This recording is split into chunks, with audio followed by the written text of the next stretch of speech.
अस्सलामु अलैकुम मुहतरम नाज़रीन व सामईन। 5 ऐसे दिन हैं जिन में रोज़ा रखना नाजायज़ और हराम है।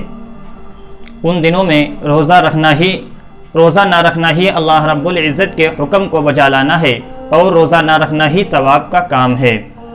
क्योंकि नाज़रीन, हमें तो अल्लाह रब्बुल इज़्ज़त के हुक्म को बजा लाना है, अल्लाह रब्बुल इज़्ज़त के हुक्म की पासदारी करनी है, ख्वाह वो अम्र के ज़रिया हो या फिर नहीं के ज़रिया हो।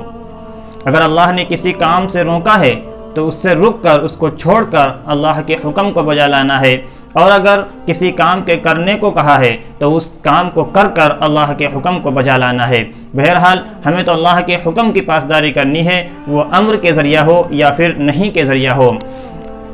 5 ऐसे दिन हैं जिनमें रोज़ा रखना नाजायज़ और हराम है, यानी इन दिनों के अंदर रोज़ा न रखा जाए। सबसे पहला दिन ईद उल फित्र का दिन है, जिसे हम ईद के नाम से जानते हैं। ईद के दिन रोज़ा रखना नाजायज़ और हराम है, क्योंकि दोस्तों ये दिन अल्लाह रब्बुल इज़्ज़त की तरफ से मेहमान नवाजी का और अल्लाह रब्बुल इज़्ज़त की तरफ से ज़ियाफ़त का दिन है। इसलिए इस दिन रोज़ा रखना नाजायज़ और हराम है, बल्कि रोज़ा ना रखना ही इस दिन सवाब का काम है।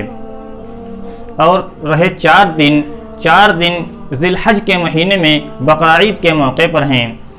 एक दिन बकरीद का दिन, उसके बाद बकरीद का दूसरा दिन, फिर बकरीद का तीसरा दिन, फिर बकरीद का चौथा दिन, यानी 10 ज़िलहज, 11 ज़िलहज, 12 ज़िलहज, 13 ज़िलहज। ये 4 दिन बकरीद के मौके पर ज़िलहज के महीने में हैं, और एक दिन ईद उल फित्र का। कुल 5 दिन बने। इन 5 दिनों में रोज़ा रखना नाजायज़ और हराम है।